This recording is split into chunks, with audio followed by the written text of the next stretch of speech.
لله نحمده ونستعينه ونستغفره ونعوذ بالله من شرور أنفسنا ومن سيئات أعمالنا من يهده الله فلا مضل له ومن يضلله فلا هادي له وأشهد أن لا إله إلا الله وحده لا شريك له وأشهد أن محمدا عبده ورسوله أما بعد فإن خير الحديث كتاب الله وخير الهدي هدي محمد صلى الله عليه وسلم وشر الأمور محدثاتها وكل محدثة بدعة وكل بدعة ضلالة وكل ضلالة في النار فأعوذ بالله السميع العليم من الشيطان الرجيم بسم الله الرحمن الرحيم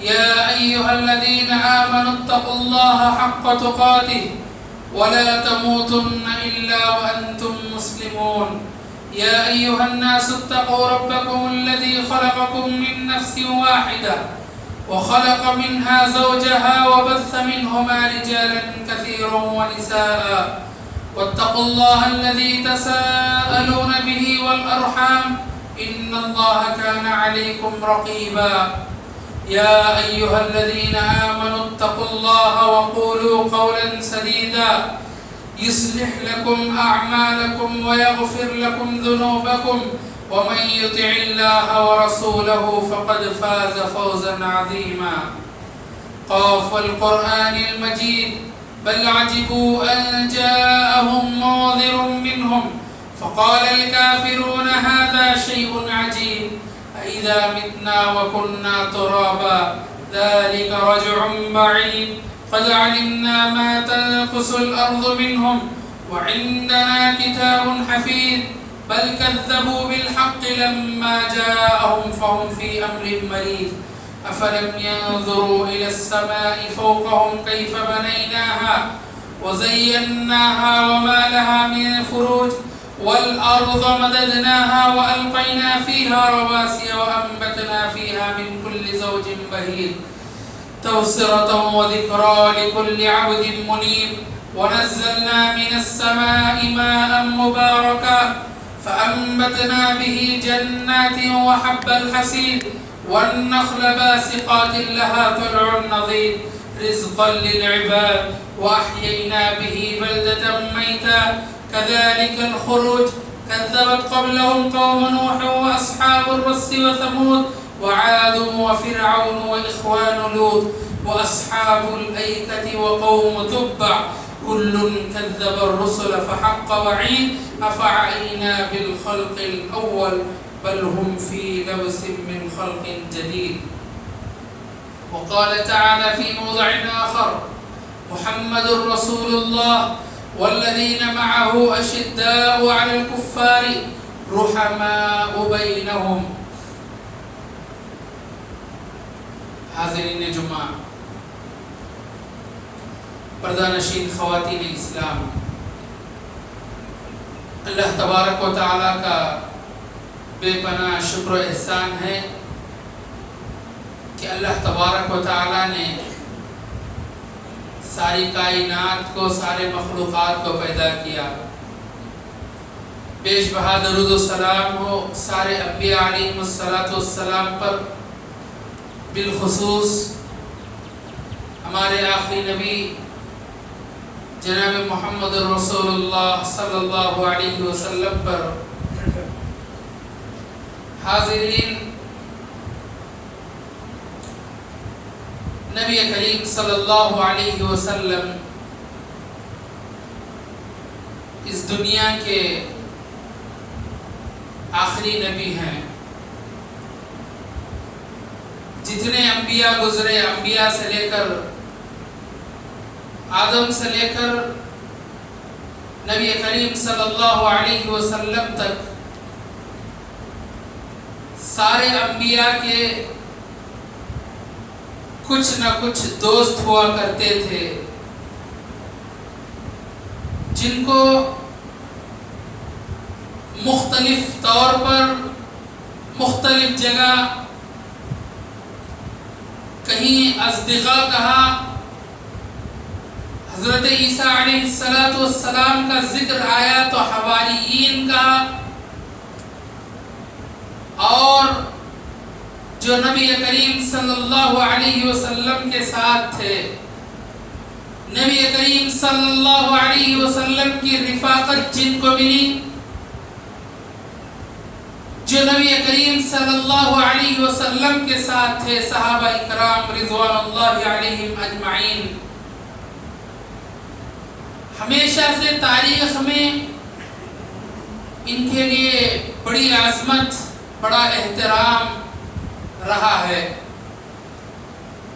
کیونکہ انبیاء کا ساتھ رہنا، ان کو ان کی دعوت کو عام کرنے کے لیے ساتھ دینا، یہ بہت بڑی خوش قسمتی کی بات ہے۔ اور خصوصاً صحابہ اکرام رضوان اللہ علیہم اجمعین بہت زیادہ خوش قسمت تھے کہ نبی کریم صلی اللہ علیہ وسلم کا ساتھ ان کو ملا، نبی کریم صلی اللہ علیہ وسلم کی رفاقت انہیں ملی۔ امام نووی رحمہ اللہ فرماتے ہیں کہ نبی کریم صلی اللہ علیہ وسلم کی معیت، آپ صلی اللہ علیہ وسلم کا ساتھ دنیا کی عظیم نعمتوں میں سے ایک ہے، تمام چیزوں سے بہتر ہے، کیونکہ نبی کے ساتھ رہنا، نبی کے ساتھ اٹھنا بیٹھنا، نبی کے ساتھ زندگی گزارنا ہر امتی کا یہ فریضہ ہے، اور وہ خواہش رکھتا ہے کہ وہ نبی کے ساتھ ہو، نبی کے ساتھ اٹھے بیٹھے۔ لیکن صحابہ اکرام رضوان اللہ علیہم اجمعین کے لیے یہ خوشی اور مسرت کا موقع تھا کہ ان کو یہ موقع ملا کہ وہ نبی کریم صلی اللہ علیہ وسلم کے ساتھ رہا کرتے تھے۔ اگر قرآن مجید کا مطالعہ کریں تو معلوم ہوگا کہ صحابہ کی شناخت نبی کریم صلی اللہ علیہ وسلم کی رفاقت کی وجہ سے ہے۔ صحابہ کا یہ مقام و مرتبہ، جو بلندی صحابہ کے مقام و مرتبے کو ملی، یہ اس لیے ہے کہ نبی کریم صلی اللہ علیہ وسلم کی معیت حاصل ہوئی۔ قرآن مجید میں صحابہ کا جو تعارف ہے، آپ صلی اللہ علیہ وسلم کی صحبت اور رفاقت کی وجہ سے ہے، رفاقت کے حوالے سے ہے۔ اللہ نے قرآن مجید میں فرمایا، محمد الرسول اللہ، محمد اللہ کے رسول ہیں، والذین معہ اشداء علی الکفار، اور نبی کے ساتھ جن کی رفاقت ہے، نبی کے ساتھ جو لوگ رہتے ہیں، وہ کفار کے ساتھ بہت سخت ہیں اور آپس میں بہت نرم ہیں۔ کس کے بارے میں کہا گیا؟ صحابہ کے بارے میں کہا گیا۔ یہ صحابہ کی عظمت اس لیے بڑھی کیونکہ نبی کریم صلی اللہ علیہ وسلم کا ساتھ انہیں تھا۔ نبی کریم صلی اللہ علیہ وسلم نے جن مشکلات کا، جن آزمائشوں کا سامنا کیا، جن پریشانیوں کا سامنا کیا، صحابہ اکرام رضوان اللہ علیہم اجمعین نبی کریم صلی اللہ علیہ وسلم کے شانہ بشانہ کھڑے رہے۔ آپ صلی اللہ علیہ وسلم کے ساتھ دعوتی میدان میں کھڑے رہے۔ جو کچھ مشکلیں نبی کریم صلی اللہ علیہ وسلم کو پیش آتی، صحابہ آگے آگے رہتے آپ صلی اللہ علیہ وسلم کو ساتھ دینے کے لیے۔ اور صحابہ اکرام نبی کریم صلی اللہ علیہ وسلم کی معیت پر فخر کرتے تھے، رفاقت پر فخر کرتے تھے۔ احادیث کا مطالعہ کریں، اکثر احادیث میں صحابہ کہتے ہیں، صحبت رسول اللہ صلی اللہ علیہ وسلم، ہماری رفاقت، ہمارا اٹھنا بیٹھنا، ہماری معیت نبی کریم صلی اللہ علیہ وسلم کے ساتھ ہوئی ہے۔ حضرت ابو ہریرہ رضی اللہ عنہ بیان کرتے ہیں صحیبۃ رسول اللہ صلی اللہ علیہ وسلم 3 سنین، میں نے نبی کریم صلی اللہ علیہ وسلم کے ساتھ 3 سال گزارا ہے۔ یہ صحابہ کا طرز عمل تھا، نبی کریم صلی اللہ علیہ وسلم کی معیت میں رہ کر وہ خوش ہوا کرتے تھے۔ تابعی سے جب بھی صحابہ اکرام ملتے تو تابعین جو ہے صحابہ اکرام کی تعریف پر کیا کرتے تھے۔ حضرت مسیب رحمہ اللہ فرماتے ہیں کہ ایک مرتبہ ان کا ملنا برا بن عازب رضی اللہ عنہ سے ہوا تو انہوں نے کہا طوبی لک صحبت النبی صلی اللہ علیہ وسلم وبایعہ تحت الشجرہ۔ اے برا، آپ کے لیے بڑی خوشخبری کی بات ہے کہ آپ کی صحبت، آپ کا اٹھنا بیٹھنا نبی کریم صلی اللہ علیہ وسلم کے ساتھ تھا۔ یہ نبی کریم صلی اللہ علیہ وسلم کا ساتھ پانا یہ بہت بڑی خوش قسمتی کی علامت ہے۔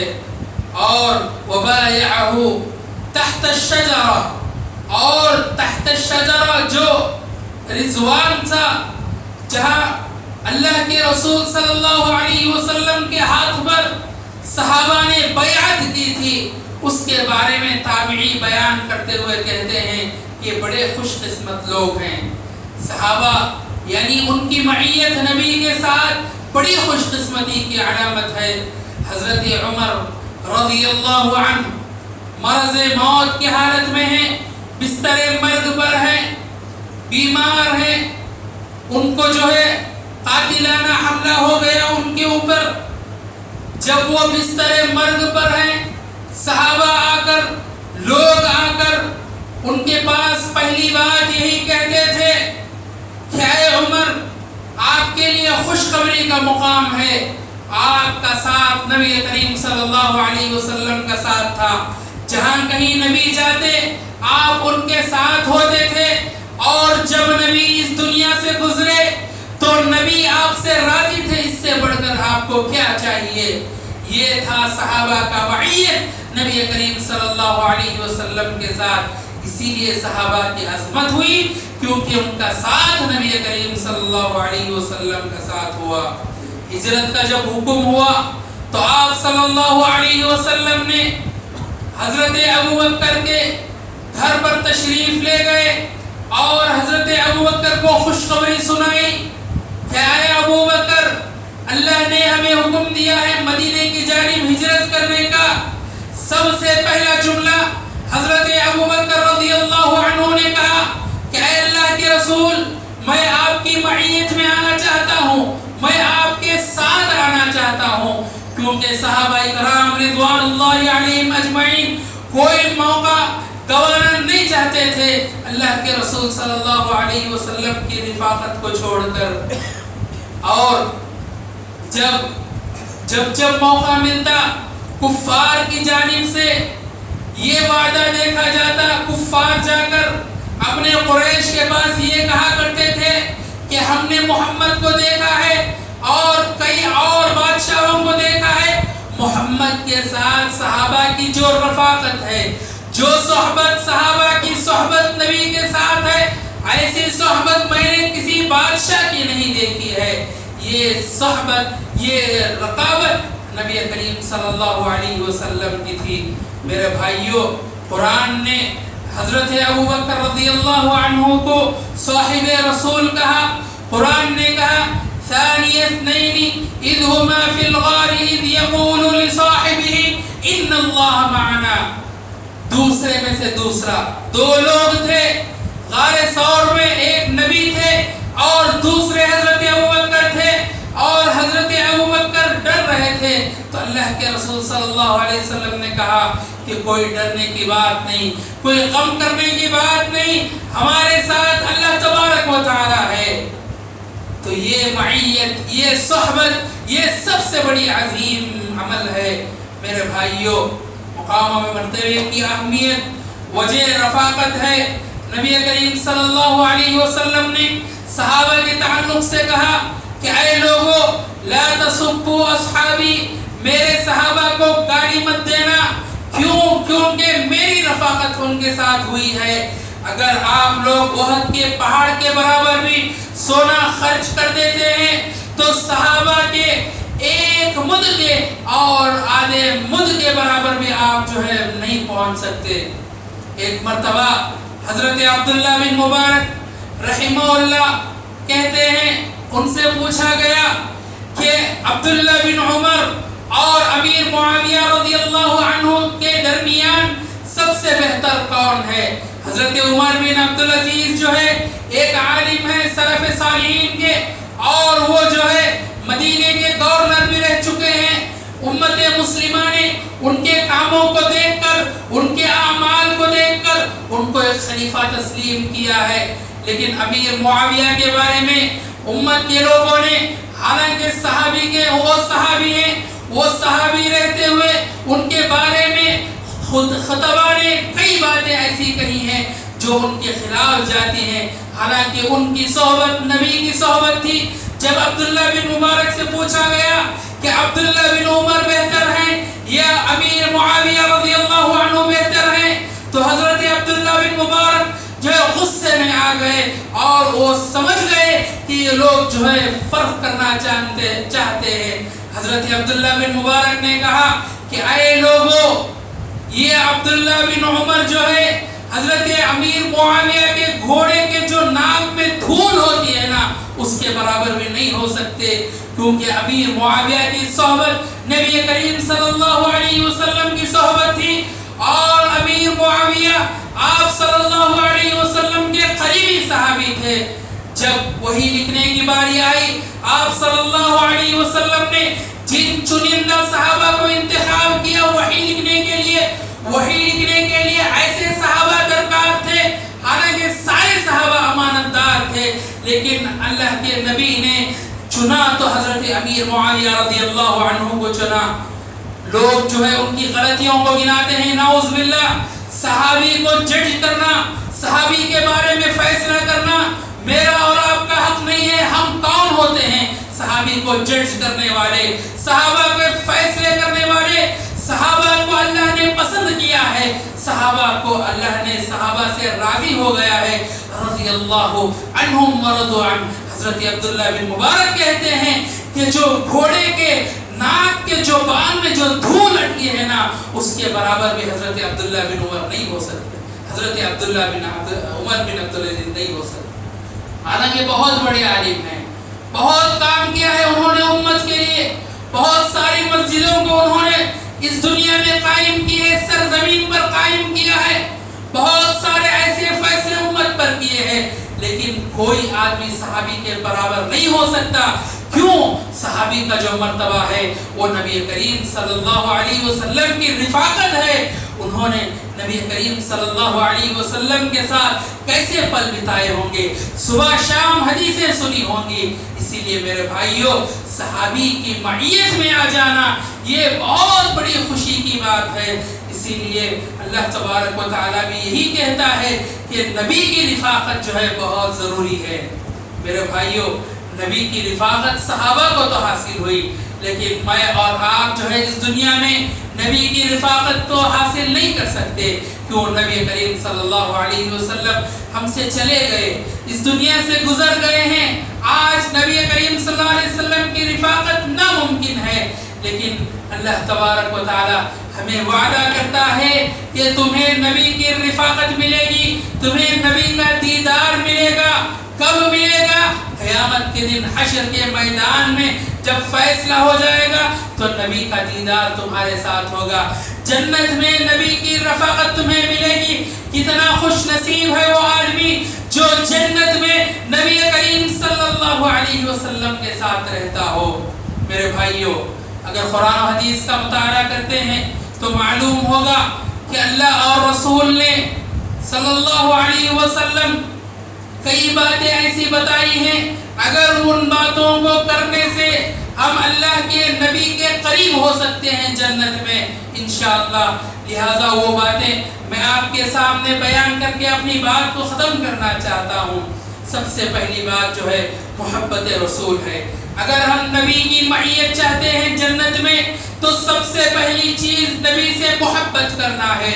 نبی کریم صلی اللہ علیہ وسلم سے سچی محبت، وہ محبت جو قرآن اور حدیث میں بتائی گئی ہے، وہ محبت نہیں ہے جو بورڈ پر نعروں کی شکل میں بیان کر کر جو راستے میں پھری جاتی ہے، وہ محبت نہیں ہے۔ وہ محبت نبی سے کرنا ہے جو نبی نے قرآن اور حدیث میں بتایا ہے۔ قرآن نے جس معیار کی محبت کرنے کا ہمیں حکم دیا ہے، اس معیار کی محبت ہم کریں گے۔ ایک صحابی نبی کریم صلی اللہ علیہ وسلم کے پاس آئے اور سوال کیا، اے اللہ کے نبی، قیامت کب آئے گی؟ آپ صلی اللہ علیہ وسلم نے کہا کہ تم نے قیامت کے لیے کیا تیاری کر رکھی ہے؟ صحابی نے کہا، اللہ کے رسول، قیامت کی تیاری میرے پاس کچھ زیادہ نہیں ہے، لیکن میرے پاس اللہ، میرے دل میں اللہ اور اس کے رسول کی محبت ہے۔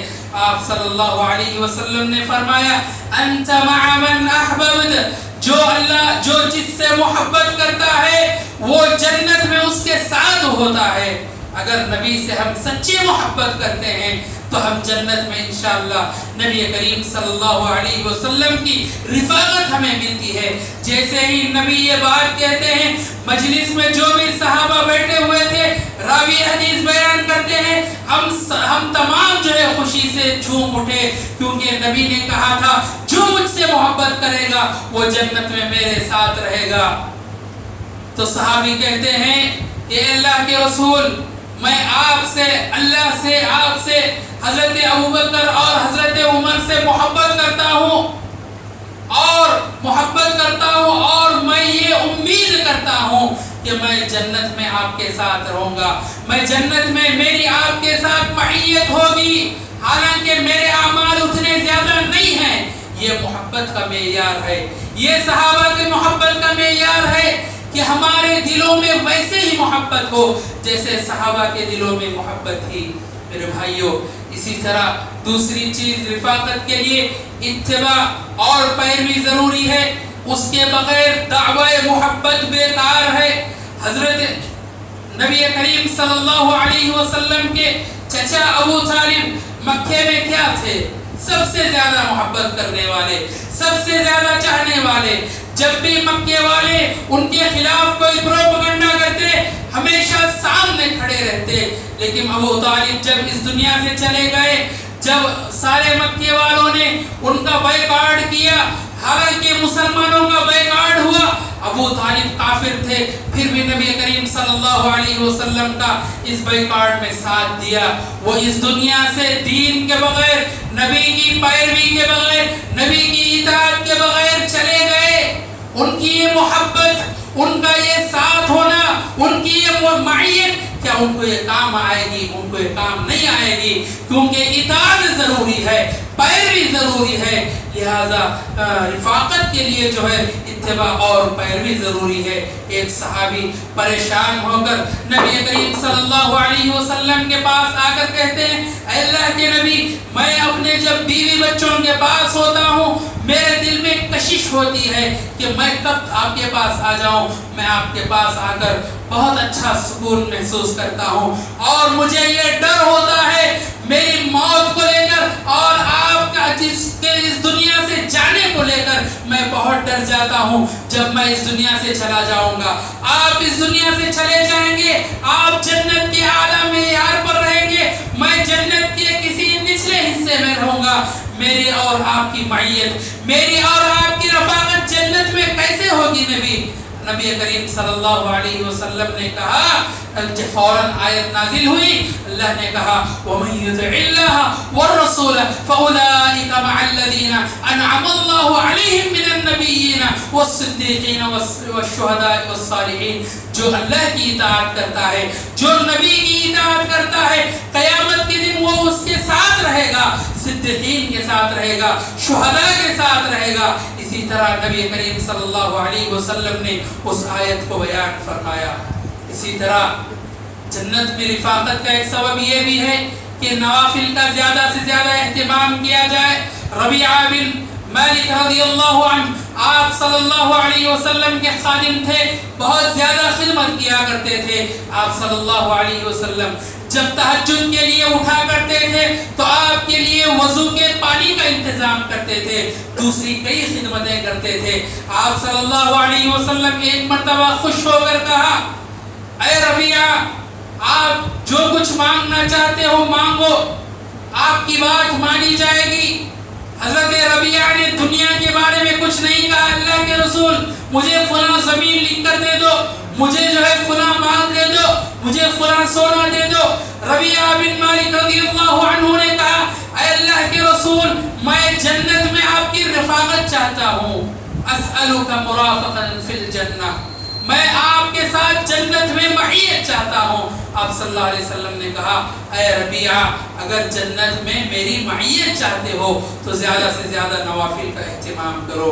اسی طرح زیادہ سے زیادہ درود پڑھنے کا ثواب اور اجر یہ بھی ہے کہ آپ اگر درود پڑھتے ہیں تو آپ کے لیے اجر و ثواب بھی ہے، 10 گنا معاف ہوتے ہیں، 10 جو ہے درجات آپ کے بلند ہوتے ہیں۔ اور اسی طرح ایک حدیث میں آپ صلی اللہ علیہ وسلم نے کہا، ان اول الناس بی یوم القیامہ اکثرهم علی صلاۃ، یقیناً لوگوں کے لیے قیامت کے دن سب سے زیادہ اگر نبی قریب ہوں گے تو وہ ذکر سے ہوں گے، درود و سلام سے ہوں گے۔ درود ابراہیمی آپ کے پاس ہے جو نماز میں پڑھتے ہیں، ہمیشہ پڑھتے رہیں۔ خاص کر جمعہ کے دن درود پڑھنے کا بہت زیادہ فضیلت آئی ہے اور اجر و ثواب ہے۔ میرے بھائیوں، جیسے ہی جمعرات کی جو مغرب شروع ہو جاتی ہے جمعہ کے دن، وہ اسی دن اسی وقت سے آپ جو ہے درود و سلام اللہ کے رسول صلی اللہ علیہ وسلم تک پڑھتے رہے اور دوسرے دن جمعہ کے دن مغرب تک آپ جو ہے اس کا ورد کرتے رہیں۔ یہ آپ کے لیے اجر و ثواب کا بھی باعث ہوتا ہے اور اسی طرح نبی کریم صلی اللہ علیہ وسلم کی رفاقت کا بھی باعث ہوتا ہے۔ اسی طرح نبی کریم صلی اللہ علیہ وسلم نے کہا کہ جو رفاقت چاہتا ہے وہ حسن اخلاق کے ساتھ پیش آئے۔ نبی نے کہا کہ میری محبت اگر کوئی چاہتا ہے اور قیامت میں میری رفاقت چاہتا ہے تو اسے چاہیے کہ وہ اپنے اچھے اخلاق کو درست کر لے۔ اخلاق کا درست کرنا یہ نبی کریم صلی اللہ علیہ وسلم کی رفاقت اور معیت کا حامل ہوتا ہے۔ میرے بھائیوں، آج ہماری امت کے اخلاق جو ہے اتنے برے ہو چکے ہیں، آج ہماری امت کا ہر فرد جو ہے ہر غلطی میں ملوث ہوتا ہے، چاہے وہ گناہ ہو، چاہے وہ ظلم ہو، چاہے وہ معصیت ہو، چاہے وہ دل کی بیماریاں ہوں، چاہے زبان کی بیماریاں ہوں، چاہے تجارت کی بیماریاں ہوں، چاہے کسی بھی قسم کی جو ہے گناہ ہو، آج ہماری امت کا ہر فرد جو ہے اس میں ملوث ہے۔ لہذا اچھے اخلاق کو اپنانے کی ضرورت ہے۔ اسی طرح یتیم کی کفالت کرنا، اپنے بچوں کو جس طرح ہم محبت کرتے ہیں، دنیا میں کئی بچے ایسے ہیں جن کے ماں باپ اس دنیا سے گزر چکے ہیں، ان کو دیکھنے والا، ان کی معیت کرنے والا کوئی نہیں ہوتا۔ جب نبی کریم صلی اللہ علیہ وسلم کے اوپر پہلی وحی آئی، پریشان ہو کر گھر آئے تو حضرت خدیجہ رضی اللہ عنہا نے نبی کریم صلی اللہ علیہ وسلم کو تسلی دیتے ہوئے کہا کہ اے محمد، آپ کو پریشان ہونے کی ضرورت نہیں ہے، آپ غریبوں کی مدد کرتے ہیں، مسکینوں کی مدد کرتے ہیں، یتیموں کی کفالت کرتے ہیں، بیواؤں کی پریشانی کو دور کرتے ہیں۔ یہ چیزیں نبی کریم صلی اللہ علیہ وسلم کی بعثت سے پہلے ہی تھی۔ یہ بتانے کا مقصد یہ ہے کہ یتیموں کی کفالت کرنا یہ بہت بڑا اجر و ثواب کا حامل ہے۔ نبی کریم صلی اللہ علیہ وسلم نے فرمایا، انا وکافل الیتیم فی الجنۃ ہکذا، میں اور یتیم کی کفالت کرنے والا جنت میں ایسے ہوں گے، بالکل قریب قریب ہوں گے۔ لہذا آج ہماری امت میں، ہمارے معاشرے میں کئی ایسے یتیم بچے ہیں جن کی کفالت کرنے والا کوئی نہیں ہے۔ لہذا میرے بھائیوں، آج ہمارا ذہن جو ہے، ہمارا دھیان جو ہے ان کی طرف نہیں ہوتا ہے۔ لہذا ضرورت اس بات کی ہے یتیموں کی کفالت کریں، جو یتیم خانے ہیں وہاں مدد کرنے کی کوشش کریں، کسی یتیم کو اپنے گود لے لیں، یا جو یتیم خانے میں یتیم پلتے ہیں ان کا کوئی حصہ لے لے، ماہانہ جو ہے اپنے پیسہ جو ہے ان تک بھیجتے رہیں۔ یہ نبی کریم صلی اللہ علیہ وسلم کی قربت کی علامت ہے۔ اسی طرح ایک اور چیز ہے لڑکیوں کی پرورش کرنا۔ نبی کریم صلی اللہ علیہ وسلم نے کہا کہ جن کو لڑکیاں پیدا ہوتی ہیں ان کو پریشان ہونے کی ضرورت نہیں ہے۔ ہمارا معاشرہ لڑکیوں کی پیدائش کو پریشان ہو جاتا ہے، لوگ جو ہے ہاتھوں کو پیٹ کر اپنے چہروں کو پیٹ کر رونے لگتے ہیں، حالانکہ نبی کریم صلی اللہ علیہ وسلم نے لڑکیوں کے تعلق سے کئی حدیثوں میں ذکر فرمایا ہے کہ جو کوئی انسان لڑکیوں کی اچھی تربیت کرتا ہے، ان کو اچھی تعلیم دیتا ہے اور ان کی اچھی جگہ شادی کرتا ہے، اللہ تبارک و تعالیٰ ایسے باپ کو جنت کا وعدہ کرتا ہے۔ نبی کریم صلی اللہ علیہ وسلم نے فرمایا من عال جاریتین، جو آدمی دو لڑکیوں کی پرورش کرتا ہے اور اسے اچھی تعلیم دیتا ہے، اللہ تبارک و تعالیٰ کے فضل و کرم سے نبی کریم صلی اللہ علیہ وسلم کی معیت اس کے ساتھ ہوتی ہے۔ اسی طرح سب سے اہم ذریعہ دعا ہے۔ اگر ہم دعا کرتے ہیں نبی کریم صلی اللہ علیہ وسلم کے ساتھ ہونے کا، اور یہ خواہش ہر مومن کے دل میں ہونا چاہیے کہ میری معیت، میری رفاقت جو ہے جنت میں نبی کریم صلی اللہ علیہ وسلم سے ہو۔ میں مختلف حدیثیں ہیں، میں لمبی حدیثوں کو بیان کرنا نہیں چاہتا، اس کی مختصر یہ ہے کہ نبی کریم صلی اللہ علیہ وسلم کے حدیثوں میں ہے کہ آپ صلی اللہ علیہ وسلم یہ چاہتے تھے کہ ہر آنے والی قیامت تک کی امتیوں کے لیے ہر امتی کو جو ہے پرسنل طور پر نبی جو ہے ملنا چاہتے تھے، ان سے ملاقات کرنا چاہتے تھے۔ دوسری حدیثوں میں ہے کہ اسی طرح ہر امتی کی یہ خواہش ہوتی ہے، دلی خواہش ہوتی ہے کہ وہ امتی نبی کریم صلی اللہ علیہ وسلم کی رفاقت کو چاہتا ہے۔ یہاں نبی پریشان ہے، یہاں نبی خواہش رکھتے ہیں امتیوں کو ملنے کی، اور ہر امتی کی یہ خواہش ہوتی ہے کہ نبی کی رفاقت، نبی کی معیت اسے کیسے مل جائے۔ اس کا سب سے اہم ذریعہ دعا ہے، دعا کرنا ہے۔ اور ایک حدیث میں، ایک واقعے میں آتا ہے کہ نبی کریم صلی اللہ علیہ وسلم حضرت عمر اور حضرت ابوبکر کے ساتھ رات میں مسجد میں داخل ہوئے۔ حضرت عبداللہ بن مسعود رضی اللہ عنہ نماز پڑھ رہے تھے۔ نبی نے کہا اے عبداللہ بن مسعود، جو کچھ دعا مانگنا ہے مانگ لو، جو کچھ دعا مانگنا ہے مانگ لو۔ اس کے بعد صبح ہوئی، حضرت ابوبکر آئے عبداللہ بن مسعود کے پاس اور کہنے لگے اللہ کے رسول نے آپ سے رات میں کہا تھا کہ جتنی دعا مانگنا ہے مانگ لو، جو کچھ مانگنا ہے مانگ لو۔ اے عبداللہ بن مسعود، آپ نے کیا دعا مانگی ہے؟ حضرت عبداللہ بن مسعود رضی اللہ عنہ کہتے ہیں کہ میں نے یہ دعا مانگی اللہم انی اسألک ایمانا لا یرتد ونعیما لا ینفد ومرافقت محمد صلی اللہ علیہ وسلم فی اعلی الجنہ۔ میں میری ایمان کی پختگی اور استقامت مانگتا ہوں، اور اسی طرح نبی کریم صلی اللہ علیہ وسلم کی رفاقت جو ہے جنت کے اعلیٰ درجات میں مانگتا ہوں۔ میں نے یہ مانگا، نبی کریم صلی اللہ علیہ وسلم کی دعا کی گزارش کرنے کے بعد میں نے یہ دعا مانگی۔ تو ضرورت اس بات کی ہے کہ نبی کی رفاقت یہ میری اور آپ کی خواہش ہونی چاہیے۔ یہ آج ہماری امت میں یہ چیز ختم ہوتی جا رہی ہے۔ ان معاملات میں میں اور آپ جو ہے بھول چکے ہیں کہ کیسے ہم نبی کی رفاقت کو حاصل کریں، کیسے ان چھوٹے چھوٹے اعمال کو کر کر ہم ان بڑے بڑے اعمال تک پہنچ سکتے ہیں۔ میرے بھائیوں، عقیدہ اور ایمان مضبوط ہو، عموماً معاشرے میں اس تعلق سے بے احتیاطی برتی جاتی ہے۔ اسی طرح محض جو ہے زبانی دعووں سے کچھ نہیں ہوتا۔ ضرورت اس بات کی ہے کہ ہم ان اعمال کو کریں اور نبی سے ملنے کا اور نبی سے معیت کے لیے ہم زیادہ سے زیادہ جو ہے دعا بھی کریں اور خواہش بھی رکھیں اور نبی کریم صلی اللہ علیہ وسلم کی پیروی کریں۔ آخر میں اللہ تبارک و تعالیٰ سے دعا ہے کہ اللہ تبارک و تعالیٰ قیامت کے دن جنت میں نبی کریم صلی اللہ علیہ وسلم کی معیت اور رفاقت جو ہے ہمارے ذمے میں ڈال دے۔ آمین وآخر دعوانا الحمدللہ۔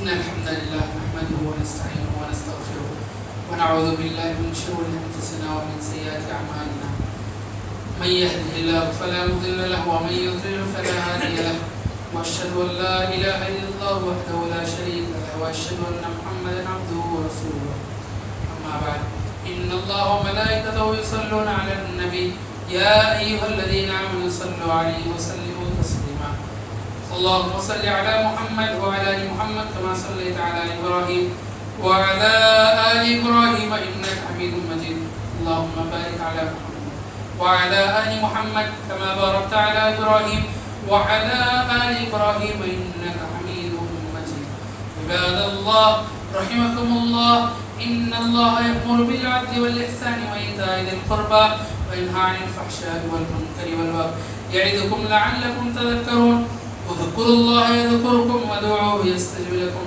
ولذكر الله تعالى أعلى جل وتم وأكبر. الله أكبر. أشهد أن لا إله إلا الله أشهد أن محمدا رسول الله. حي على السلام حي على الفلاح قد قامت الصلاة قد قامت الصلاة. الله أكبر الله أكبر لا إله إلا الله.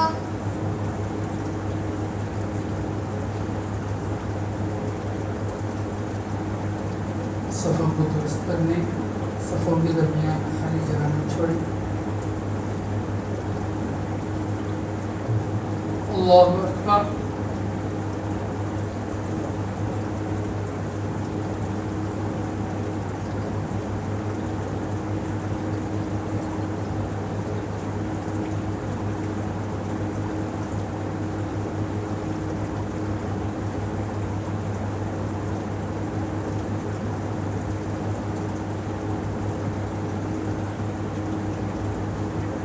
الحمد لله رب العالمين الرحمن الرحيم مالك يوم الدين إياك نعبد وإياك نستعين اهدنا الصراط المستقيم صراط الذين أنعمت عليهم غير المغضوب عليهم ولا الضالين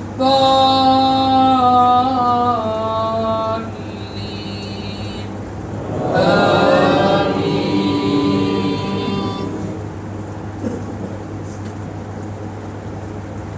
سبح اسم ربك الأعلى الذي خلق فسوى والذي قدر فهدى والذي أخرج المرعى فجعله غثاء أحوى سنقرئك فلا تنسى إلا ما شاء الله إنه يعلم الجهر وما يخفى ونيسرك لليسرى فذكر إن نفعت الذكرى سيذكر من يخشى ويتجنبها الأشقى الذي يصلى النار الكبرى ثم لا يموت فيها ولا يحيا قد أفلح من تزكى وذكر اسم ربه فصلى بل تؤثرون الحياة الدنيا والآخرة خير وأبقى إن هذا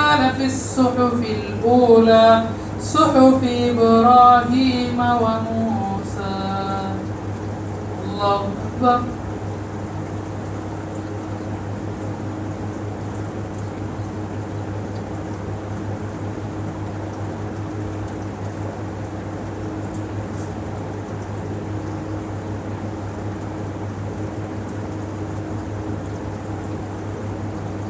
سمع الله لمن حمده.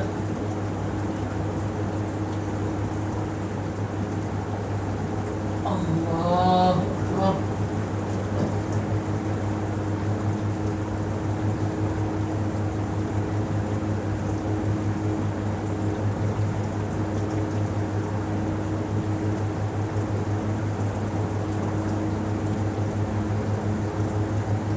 الله أكبر.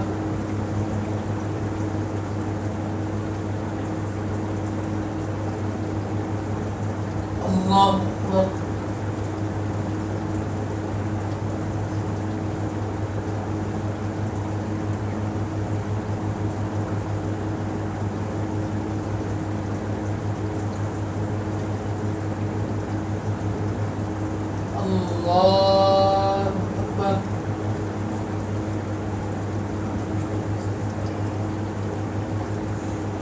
لله رب العالمين الرحمن الرحيم مالك يوم الدين إياك نعبد وإياك نستعين اهدنا الصراط المستقيم صراط الذين أنعمت عليهم غير المغضوب عليهم ولا الضالين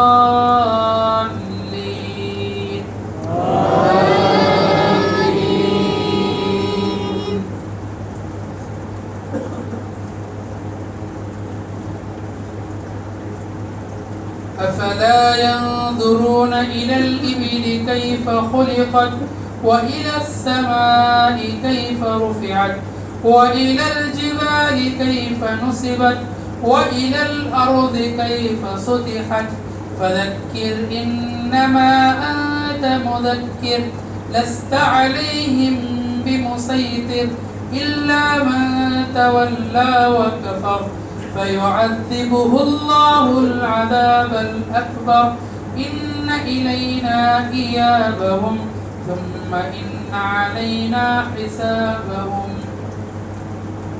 الله أكبر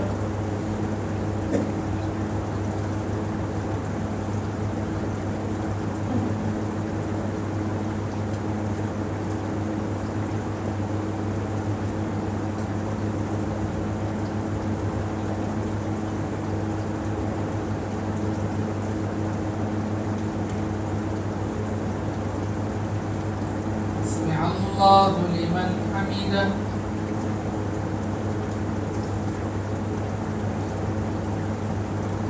الله أكبر